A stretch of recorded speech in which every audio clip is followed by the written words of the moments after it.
Assalamualaikum warahmatullahi wabarakatuh. Semoga Allah senantiasa selalu merahmati kita semua. Amin ya robbal alamin. Dr. Kiai Haji Abdurrahman Wahid atau yang akrab disapa Gus Dur, lahir di Jombang, Jawa Timur, tanggal 7 September tahun 1940, meninggal di Jakarta, tanggal 30 Desember tahun 2009 pada umur 69 tahun. Adalah tokoh Muslim Indonesia dan pemimpin politik yang menjadi Presiden Indonesia yang keempat dari tahun 1999 hingga 2001. Selain sebagai Presiden Republik Indonesia keempat, Gus Dur juga adalah ulama besar dan juga seorang waliullah. Sebagai seorang wali, pastinya beriring dengan karomah. Berikut akan dikisahkan beberapa kisah karomah Gus Dur yang dikutip dari berbagai sumber. Berikut kisahnya. Kisah karomah pertama. Pada pertengahan 1999, kelompok Forum Demokrasi, Fordem, mengadakan rapat untuk mengganti Gus Dur, yang saat itu memimpin Fordem. Anggota Fordem mengeluh karena Gus Dur dianggap lupa dengan Fordem dan lebih mementingkan partainya. Akan tetapi sebelum diminta mundur, Gus Dur terlebih dahulu menyatakan mundur karena telah mendapat isyarat akan hal itu. Gus Dur pun berkata, "Lagi pula, kemarin saya didatangi Mbah Hashim yang memberitahu bahwa bulan Oktober ini saya akan jadi presiden. Jadi saya tidak bisa terus di Fordem." Ungkapannya ini sempat mengundang tawa yang mendengarnya. Meski ada yang menganggap serius ungkapan Gus Dur ini, namun tak sedikit pula yang menganggap ini sudah tidak normal. Terlebih lagi, pada waktu itu nama Gus Dur belum muncul sebagai calon presiden yang signifikan. Bahkan partai yang nantinya akan mengusungnya belum lahir.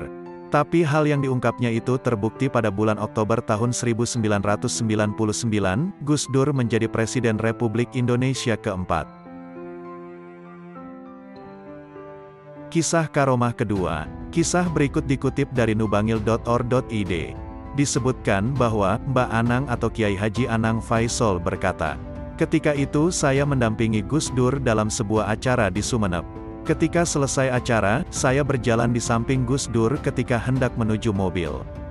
Di tengah kerumunan banser yang mengawal dan kerumunan orang yang hendak bersalaman kepada Gus Dur itu, tiba-tiba Gus Dur berkata setengah membisik kepada saya, 'Tolong beri jalan, ada wanita mau bersalaman dengan saya.' Seketika di tengah kerumunan itu ada wanita paruh baya mendekat. Wanita itu berpakaian hitam ala Jawa dan memakai konde. Mbak Anang melanjutkan lagi, saya pun menyuruh banser untuk memberi jalan bagi wanita itu. Ketika wanita itu berada di hadapan Gus Dur, kontan Gus Dur menunduk dan bersalaman kepada wanita itu. Setelah bersalaman, wanita itu pun menghilang di tengah kerumunan. Selepas itu, di mobil, Gus Dur berkata kepada saya, 'Gus Anang, sampean tahu siapa wanita yang saya sungkemi tadi?' Wanita itu adalah ibunya Joko Tingkir. Saya tidak sempat sowan kepada beliau, maka beliau mendatangi saya ke sini." Kisah karomah ketiga. Dikutip dari islam.nu.or.id. Kiai Haji Abdul Moqsid Ghazali atau Kiai Moqsid yang juga dikenal dekat dengan Gus Dur saat masih hidup menuturkan, "Dahulu Gus Dur ditawari umur 90 tahun oleh malaikat. Buat apa sih umur panjang-panjang, yang sedang sajalah 69 tahun. Akhirnya benar Gus Dur wafat pada usia tersebut," ungkap Kiai Moqsid saat mengisi forum ilmiah tentang moderasi Islam di Bogor, Jawa Barat baru-baru ini. Kisah karomah keempat. Kisah berikut dituturkan oleh Profesor Dr. Kiai Haji Said Akil Siroj, MA atau sering dikenal Said Akil Siroj. Pada waktu itu beliau bersama Gus Dur di Madinah Al-Munawwaroh. Setelah berziarah, beliau berdoa di Raudah. Malamnya Gus Dur mengajak Kiai Akil jalan-jalan ke masjid untuk mencari seorang wali. Setelah muter-muter di masjid, Kiai Akil ketemu sama orang yang pakai surban tinggi, sedang mengajar santrinya yang banyak. Kiai Akil berkata ke Gus Dur, "Apa ini wali Gus?" tanyanya. "Bukan," kata Gus Dur. Mereka pun mencari lagi. Beberapa saat kemudian, mereka bertemu dengan orang yang memakai surban dengan jidat hitam. Gus Dur berkata, "Bukan ini." Pencarian pun dilanjutkan, kemudian akhirnya Gus Dur menghentikan langkah di dekat orang yang pakai surban kecil biasa, duduk di atas sajadah, barulah kemudian Gus Dur berkata, "Ini adalah wali." Kemudian Kiai Akil memperkenalkan diri dan tentu juga memperkenalkan Gus Dur pada wali tersebut dalam bahasa Arab. "Syekh, ini saya perkenalkan, namanya Ustadz Abdurrahman Wahid, ketua organisasi Islam terbesar di Asia." Disebutkan bahwa tujuan dari mencari wali ini adalah ingin didoakan oleh seorang wali. Akhirnya wali ini berdoa untuk Gus Dur, semoga diridhoi, diampuni, hidupnya sukses. Setelah itu wali tersebut pergi sambil menyeret sajadahnya dan mengatakan, "Dosa apa saya, sampai-sampai makom, kedudukan saya diketahui oleh orang." Dalam sebuah atsar, perkataan ulama-ulama menyatakan bahwa yang mengetahui kedudukan seorang wali adalah sesama wali itu sendiri. Kisah karomah kelima. Kisah kelima ini dikutip dari muslimmoderate.net. Disebutkan bahwa semasa menjadi Presiden Indonesia, Gus Dur sangat rajin menjalin silaturahmi dengan pemimpin negara lain, satu kebiasaan baik yang telah dikembangkan sejak sebelum ia menjadi presiden kepada masyarakat. Salah satu lawatan pentingnya adalah ke India di awal Februari tahun 2000, setelah perjalanan panjang dari Eropa.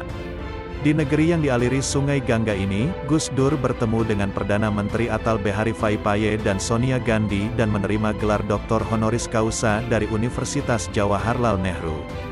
Perjalanan panjang keliling Eropa dan pulangnya melewati India dan dilanjutkan ke Korea Selatan ini menggunakan pesawat kepresidenan, yang tentu saja memiliki standar keamanan dan pelayanan yang terbaik untuk orang paling penting di Indonesia.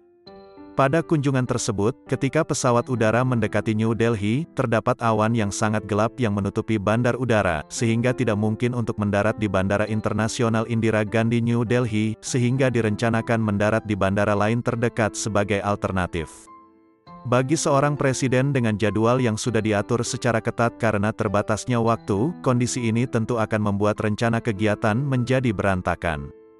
Di tengah-tengah situasi seperti itu, tiba-tiba terjadi sebuah fenomena alam yang sangat ajaib, tiba-tiba saja langit terbuka dan sehingga pesawat bisa melewati awan dan begitu bisa mendarat, langit kembali tertutup awan hitam kembali. Kisah ini disampaikan oleh pilot pesawat kepresidenan yang sedang bertugas kepada adik Gus Dur, Umar Wahid, yang merasa takjub dengan kejadian tersebut. Ini kebetulan atau tidak, tapi pilot tersebut mengatakan dalam karirnya sebagai pilot, ia tidak pernah mengalami kondisi seperti itu, katanya. Sebagai pilot kepresidenan, tentu saja telah dipilih orang dengan jam terbang tinggi dan kemampuan terbaik. Kondisi seperti itu merupakan fenomena alam aneh yang baginya juga luar biasa dan tak terlupakan.